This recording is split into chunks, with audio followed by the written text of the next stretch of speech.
안녕하세요. 쇼킹TV 톰슨입니다. 오늘은 플로리다의 텔러에 실어 가보겠습니다. 제가 다루는 사건 중 유독 플로리다에서 일어난 사건이 많은 걸 느끼실 겁니다. 이곳에서는 일반적인 사건이 아닌 조금 특이한 살인사건이 많이 일어나기 때문에 자주 다루는 것이라 보면 되겠군요. 어쨌든 다시 본론으로 돌아가보죠. 조지아주 베인브리지에서 건너와서 이곳 텔러시에 살고 있던 27세 브랜디 피터스와 6살인 쌍둥이 딸 타미아 피터스와 타니아 피터스, 막내인 3살 자본테 세구라가 함께 살고 있었습니다. 방금 들으신 것처럼 쌍둥이 딸과 막내 아들은 성이 달랐는데 이는 아빠가 달랐기 때문이었습니다. 쌍둥이의 아버지는 앤서니 피터스고 아들의 아버지는 헨리였지만 그 두 사람과 함께 살고 있지는 않았죠. 하지만 그녀는 혼자서 성심성의껏 아이들을 키우며 행복한 가정을 만들어가기에 충분해 보였습니다. 그리고 그날은 2010년 11월 20일 토요일 아침이었습니다.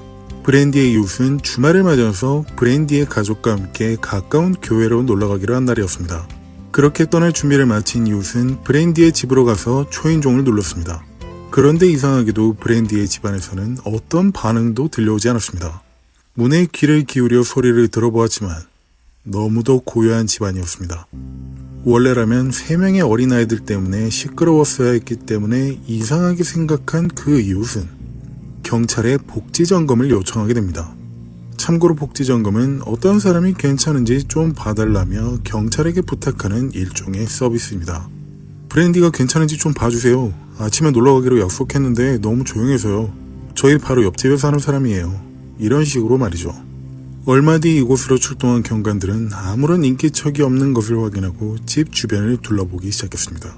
그러자 현관문 옆에 있는 벽에 핏자국이 있다는 걸 알게 되었죠. 이상함을 직감한 경관들은 급히 안쪽을 볼 수 있는 창문을 찾았고 그 안에서 보이는 광경은 끔찍하다고 밖에 표현할 수 없었습니다. 벽이건 바닥이건 온통 피로 얼룩져 있었기 때문이었죠. 게다가 총알 때문에 깨져 있는 창문도 볼 수 있었습니다. 경찰은 곧바로 문을 부수고 진입했고 문 바로 앞에서부터 지옥과도 같은 모습이 펼쳐졌습니다. 온통 피로 웅덩이가 만들어져 있었고 벽이건 문이건 모두 피가 튀어 있었기 때문이었죠. 그리고 거실 바닥에 쓰러져 있던 브랜디는 머리에 총을 맞고 둔기로 심각하게 맞아서 거의 얼굴을 알아보기도 힘들 정도로 사망한 상태였습니다. 그리고 욕실 안에선 피로 가득 찬 욕조가 눈에 들어왔습니다. 그 안에 잠겨있던 3명의 아이들은 모두 사망한 상태였습니다. 타미아는 총에 맞아 사망했고 타니아와 자본테는 익사한 것으로 확인되었죠. 범인은 총에 맞아 사망한 타미아를 욕조에 넣고 살아있는 타니아와 자본테를 그 안에다가 집어넣고 익사시킨 것으로 추정할 수 있었습니다. 그리고 브랜디가 아이들을 지키기 위해 싸우는 적이 집안 곳곳에서 발견되었습니다. 벽과 바닥에 튀어있는 핏자국과 엉망이 된 가구와 곳곳에 튀어있는 핏자국으로 말이죠. 하지만 집안 어디에서도 귀금속과 같은 돈이 될 만한 것들은 없어지지 않아서 강도의 소행은 아닌 것처럼 보였습니다. 그리고 이웃들 중 몇몇은 전날 오후까지도 브랜디와 아이들을 봤다며 증언하였기 때문에 범인은 한밤중에 이러한 범행을 벌였던 것으로 예상할 수 있었습니다. 욕조 안에 잠겨있던 아이들은 잠옷을 입고 있었고 책상엔 숙제로 보이는 문제집이 꺼내져 있었기 때문에 아마도 잠자리에 들기 전에 집으로 그 범인이 들어왔을 것으로 보였습니다. 그리고 전화기선은 벽에서 뽑혀져 있었고 전선까지 끊겨 있었기 때문에 어느 정도는 계획한 범행으로 볼 수 있었죠. Eyewitness News at 11 starts now. The home where a Tallahassee woman and her 3 children were found dead is still roped off with crime scene tape and remains under 24-hour guard. To be honest, I'm wondering myself, was she targeted or, was this just some random act?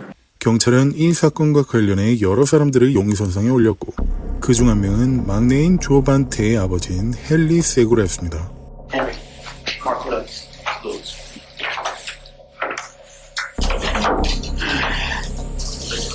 Do you have any idea why you're here? Yeah. So, I found out, I'm guessing why Brandy Peters. That Brandy and the kids, someone killed him this morning. It's true. 헨리와 브랜디는 조반테가 태어나기 약 1년 전 주유소에서 처음 만났습니다. 그들이 관계를 시작했을 때 상황은 그리 좋진 않았습니다. 헨리는 말리카 세구라라는 여성과 결혼한 지 10년이 된 유부남이었기 때문이었죠. 결국 말리카는 그들의 관계를 알게 되었고 이후엔 하루도 조용할 날이 없었습니다. Javante, is he your son? Yes, sir. Okay. How old is Javante? 3. And I'm sorry to tell you, but he has passed away. 32세의 헨리는 텔러에시에 살고 있던 용접공이었습니다. 경찰이 이렇게 추궁을 하자 그는 그날 그곳에 간 적이 없다고 주장했죠. 낮에는 친구들과 함께 있었고 사건 시각으로 예상되는 저녁에는 아내와 아이들이 있는 집에 있었다고 하였죠. 다만 며칠 전엔 브랜디와 아들 자본테를 보러 간 게 맞다고 했습니다. 그 이유는 자본테가 자신의 친아들인지 확신이 서지 않아서 어느 순간부터 양육비를 지불하지 않아서라고 했습니다. It was some paternity issues, but legally he is my son. He has my name. Do you know or do you not know if you're Javante's father? Like for sure, do you suspect not, or do you suspect he's not? I'm not sure. You're not sure. So, are you currently paying child support, or are you on it? I'm on child support. I haven't paid it. You haven't paid it. And any reason why? Just haven't had the money to pay. 헨리는 브랜디에게 양육비로만 약 2만 달러를 빚지고 있는 상태였습니다. 하나로 약 2,700만 원이죠. 하지만 만났을 때 당시 브랜디는 양육비에 대해선 괜찮다고 말했기 때문에 자신이 이런 범죄를 저지를 이유가 없다며 주장했습니다.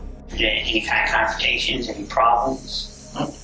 She was cool. She was expecting something out of you. Yeah, she was expecting me. Like I told her, I said, Okay. all the time, I'm gonna get straight when I start at work. Okay. She was understanding. She knows like I said, she's pretty cool down here.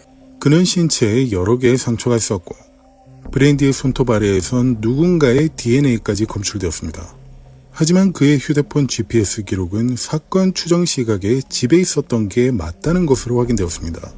그렇지만 휴대폰을 그곳에 두고 갔을 수도 있는 일이니 그리 확실한 증거는 아니라고 볼 수 있습니다. 다른 많은 사건들을 보면 휴대폰 GPS 기록을 통해 용의자의 행적을 추적하는 수사가 반드시 함께 진행됩니다. 영화나 드라마에서도 흔히 나오는 것들이고 말이죠. 그래서 아마 이런 식으로 계획된 범행을 저지른 헨리라면 일부러 GPS 기록으로 알리바이를 삼기 위해 휴대폰을 집에 놔두고 갔을 수도 있는 일이죠. 솔직히 이런 말을 해서는 안 되지만 만약 완전 범죄를 저지르고 싶다면 먼저 그 어떤 전자기기도 몸에 지니지 않고 범행을 저지르는 게 중요하다고 생각됩니다. 휴대폰, 웨어러블 기기들, 자동차 등등 많은 것들은 당신의 위치를 실시간으로 알려주니까요. 하지만 이번 상황은 조금 달랐습니다. 그의 아내인 말리카가 남편이 집에 있었던 게 맞다고 증언해 주었기 때문이었죠. Well, we're going to do everything we can to figure out what happened. Because unfortunately, Javante is dead. And it wasn't at the hands of God. It was at the hands of a man or a woman. And that's not supposed to happen. How do you feel? How are you feeling now? It hurt. I was not good, but If you were in our shoes, who would you say, you know what, I need to talk to this person. This person might be able to help us out.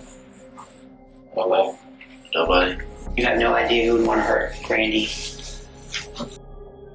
브랜디는 사망할 당시 마약 밀매로 유죄 판결을 받고 감옥에 있던 제임스 산토스와 사귀고 있는 중이었습니다. 마약 카르텔 소속으로 코카인을 다루다가 적발된 것이었죠. 그래서 브랜디를 해치고 싶을 만한 사람이 누구인지 모르겠냐는 질문에 헨리는 제임스의 이름을 댑니다. 하지만 사건 당시에 그는 감옥에 수감되어 있었기 때문에 그런 짓을 저지를 수 없는 사람인 것으로 밝혀졌죠. 그리고 경찰은 또 다른 사실도 알아냈습니다. 플로리다 정부에선 양육비를 지급하지 않는다는 이유로 헨리의 통장을 압류하여 월급을 빼가고 있다는 것이었죠. 이 법정 신청은 최근에 브랜디가 한 것으로 확인되었습니다.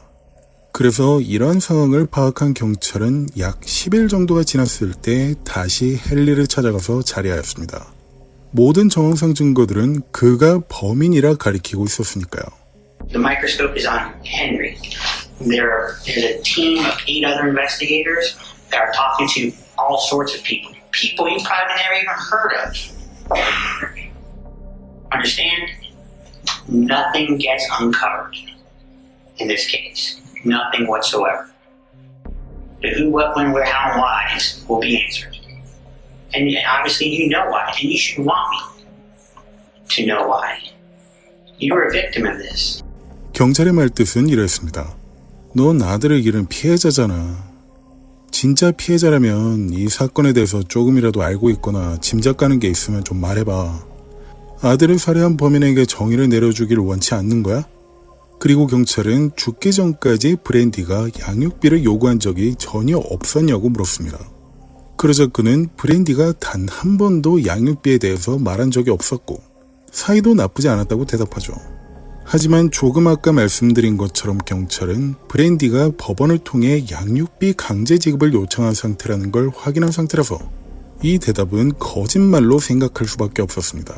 I don't believe that you're an evil person. Brandy wasn't the nicest of people. She cared about what was for her and what money she was going to get. I empathize with you. I do. What you empathize with me for? Because I can understand the position that you're in, that she placed you in. 압박할 수도 있었지만 용사들은 아무래도 회유하는 방법을 택한 듯하군요.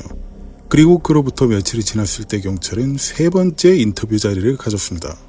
이 자리에서 용사들은 조금 더 많은 정보들을 알아낸 상태였습니다. 헨리가 한 번도 말한 적 없는 두 번째 휴대폰에 대한 존재까지 알아낸 것이었습니다. 흔히 말해서 세컨폰이라고 하는 그것 말이죠. 그 휴대폰의 GPS 기록을 확인한 결과 그는 살인이 발생한 금요일 밤에 브랜디의 동네에 있었다는 것을 확인할 수 있었습니다. What's your other cell phone number? I have no other cell phone. You got a second phone. You do have a second phone. I know you have a second phone. Okay. I'm 100% positive you have a second phone. You're not being truthful about it with us. You're hiding things from us. And if you were sitting in our shoes, what would you think? I need you to be 100% truthful with me, okay? I can guarantee that you were not at your house on Friday. You were there. We have to get past that, okay? You were there. I wasn't there. Okay. I'm telling you, you were not at home Friday. You were over at Brandy's on Friday. 이렇게까지 정황상 증거들을 많이 확보를 했지만 그를 기소할 수 있는 직접적인 증거가 필요했습니다. 하지만 검찰은 이러한 정황상 증거들로도 그를 기소하고 유죄 판결까지 끌고 가는데 큰 무리가 없다고 판단합니다. 사건이 일어난 지 1년이 지난 2011년 9월 미네소타에서 용접 작업을 하고 있던 엘리는 4건의 1급 살인 혐의로 체포 및 기소를 당했습니다. 그렇지만 검찰은 물적 증거가 매우 부족했기 때문에 약 6년 동안 증거와 증인들을 꼼꼼히 확보해왔고 최대한 빈틈없이 준비하려 했습니다.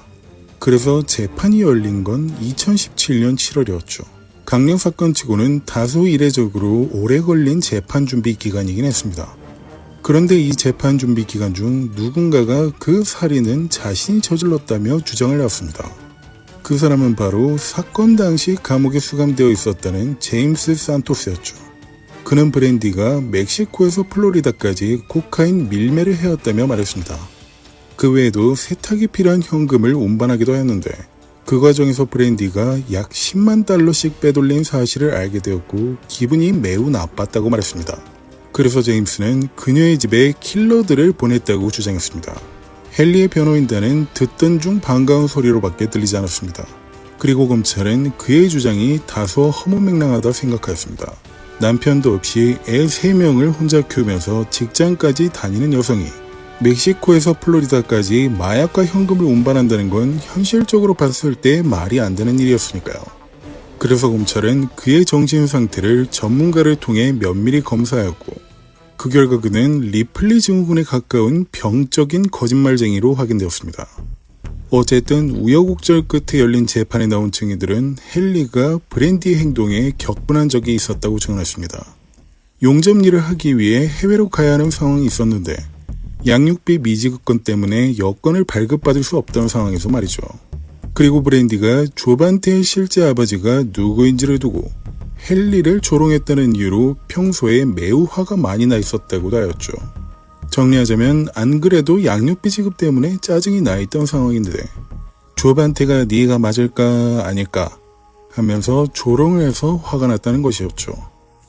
이런 검찰 측 증인들의 주장은 헨리가 분노하는 마음으로 이들을 모두 살해했다는 데 힘을 많이 실어주었지만 헨리 측 변호사는 증거와 함께 이렇게 반론하였습니다. 헨리는 사건이 일어나기 약 5개월 전에 이미 DNA 검사를 통해 조반테가 친자라는 것을 확인했다고 말이죠. 그래서 그러한 조롱은 먹히지도 않았을 것이고 아무리 화가 났더라도 자신의 아들까지 죽이지는 않았을 것이라 주장하였죠. 게다가 브랜디의 손톱 아래에서 발견된 DNA는 식별 불가로 밝혀졌습니다. 이건 검찰 측의 큰 손해로밖에 볼 수 없었죠. You've heard the suggestion that you killed Brandy and her 3 children. Yes. Is it in you to kill anybody, let alone 3 children, including one of your own? Heavens no. Especially not the twins. They were like my kids as well as more than Javante. Actually, I raised them more than I did Javante. It's nothing she could have done that made me angry enough to kill my son and them twins. So you didn't believe it was your son? Well, that's what they make DNA tests for. 변호사는 경찰이 다른 사람들은 전혀 조사하지 않았으며 헨리와 이 사건을 연결할 수 있는 증거가 전혀 없다며 주장하였습니다. There is no DNA. There are no witnesses that tie him to the offense. There's no physical evidence of any kind which ties him to the offense. You'll hear from the medical examiner, crime scene reconstructionist, that there was blood spatter everywhere. The people who committed this offense would have been covered in the victim's blood. None of the victim's blood is in his car or his truck. None of the victim's blood is found on clothing anywhere near him. 여러분은 아까 제임스 산토스가 자신이 킬러들을 보내서 죽인 거라 자백했다는 사실을 알고 계실 겁니다. 비록 전문가에 의해 병적인 거짓말쟁이로 판명이 났지만 말이죠.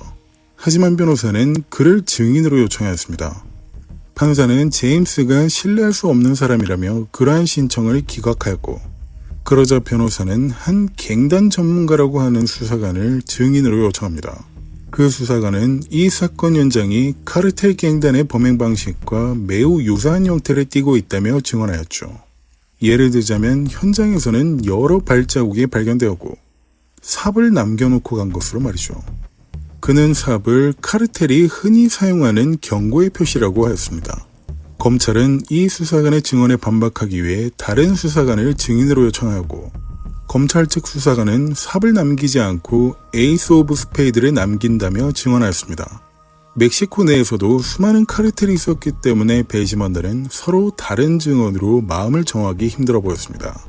결국 이렇게 해서 배심원들은 19시간의 심의 후에도 합의에 이르지 못했고 판사는 미결정 심리로 결정하였습니다. 참고로 미결정 심리는 쉽게 말하자면 이런 것입니다. 이번 재판에서 배심원단이 결론을 못 냈으니까 검찰은 이번 혐의 대신 더 약한 혐의로 적용시켜서 합의를 보던가 아니면 동일한 혐의로 다시 재판을 신청하세요. After continuing discussion with the jury, we disagree and cannot reach a consensus. We disagree over what the evidence showed and cannot resolve this difference. Signed by the foreperson. 이렇게 첫 번째 재판은 막이 내렸고 검찰은 동일한 4건의 1급 살인 혐의로 재판을 다시 신청하게 됩니다. 그리고 그 재판은 약 2년 뒤인 2019년에 시작되었죠. 그런데 이번에는 제임스 산토스가 정식 증인으로 채택되어 증인석에 자리하였습니다. Well, I instructed them to kill her for robbing us, pretty much. 이번 판사는 그를 믿을 만한 사람으로 본 것이었을까요? 제임스는 자신이 10대였을 때부터 브랜디를 알고 지냈다며 주장했습니다. How old was she? I don't recall, sir. How old did she look? I don't recall. That's from like 2000, man. I don't remember. You don't really recall what she looked like? How tall was she? I don't remember, sir. You don't remember how tall she was? Was she taller than you? No. How tall are you? 5'8". Okay. Was she shorter than you? I don't remember. Don't remember how tall she was either? No. This was a long time ago, so. Sure, but you had this girl killed. You don't remember how old she was? You don't remember what she looked like? No. Not at all. This girl that ran drugs for you all these years. You don't remember what she looked like? You don't remember how tall she was? Mr. Santos, you've been diagnosed. We've already been over this.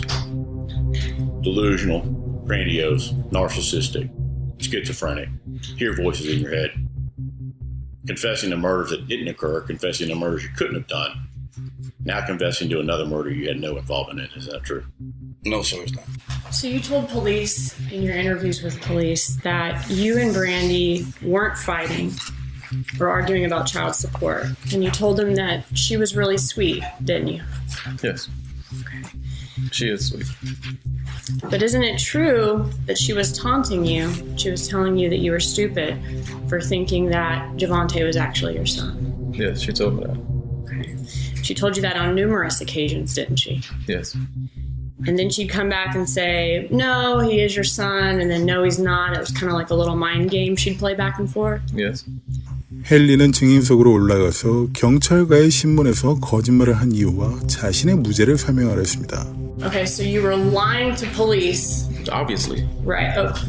I mean, is that obvious? It is obvious. Do you lie I to told police you I was every lying time to you speak to them? No, I don't. I don't speak to the police. We was arguing about, she know I killed my son. We're gonna arrest you for killing your son, and I hung up on her. So your testimony is that you told police in this case over the phone. Investigator Johnson. Wait a minute, don't interrupt her question, Mr. Skirt. Let her finish her question. She's asking the same question over and over. Be quiet. No, she's... Be quiet. Now, she asks you a question. Who you pointing at? You wait till she finishes. I'm a grown man. And then answer it, okay? And she won't interrupt your answer either. Because a court reporter can't take down two people at once. Is that clear?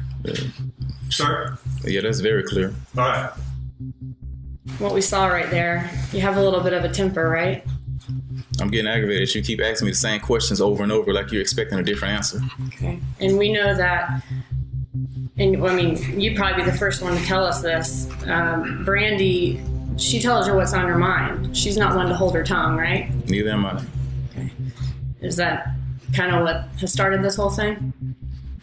최후의 몸부림과 같은 모습을 보여준 헨리는 오히려 역효과를 보여주는 듯 했습니다. 이렇게 재판이 끝난 뒤 배심원들은 몇 시간 만에 헨리를 4건의 1급 살인 혐의에 대해 유죄로 판결하였습니다. 참고로 플로리다에서는 사형 제도를 유지하는 곳 중 하나죠. 그래서 배심원들은 그에게 사형을 권고할 수도 있는 상황이었습니다. 하지만 그들은 사형 대신 무기징역을 권고해야 하고 그 결과 판사는 그에게 가석방이 없는 종신형을 선고하였습니다. The jury finds the defendant is guilty of first-degree murder. As to count two, we, the jury, find as follows. As to count two of the indictment concerning the murder to Maya Peters, the defendant is guilty of first-degree murder. On each of the 4 counts, I do adjudicate you guilty of each of those counts. On each count, I sentence you life in prison. 이렇게 이번 사건은 끝이 났지만 제임스 산토스는 꽤 재미있는 요소였습니다. 영화도 아니고 새아이의 젊은 흑인 엄마가 멕시코 카르텔 마약 운반을 한다니 누가 들어도 코웃음을 칠 수밖에 없는 말이니까요. 게다가 10년 넘게 알고 지냈다는 친한 사람의 키나 생김새까지 전혀 모른다는 것도 재미있는 부분이죠. 이런 짓을 해서 그가 얻을 수 있는 이점이 무엇이었을까 하고 생각해봤지만 단지 재미로 했다는 생각밖에 할 수 없더군요. 하여간 이런 끔찍한 범죄를 저지른 헨리를 감옥에 수감시키는 데까지 약 10년에 가까운 시간이 걸렸지만 결국 정의를 내리는 데 성공한 모든 수사기관에 박수를 보내고 싶군요. 오늘도 저와 함께 해주신 많은 분들께 감사드린다는 말씀을 드리며 구독까지 부탁드린다는 말씀을 전해드리고 싶군요. 저는 쇼킹TV 통순이었습니다. 감사합니다.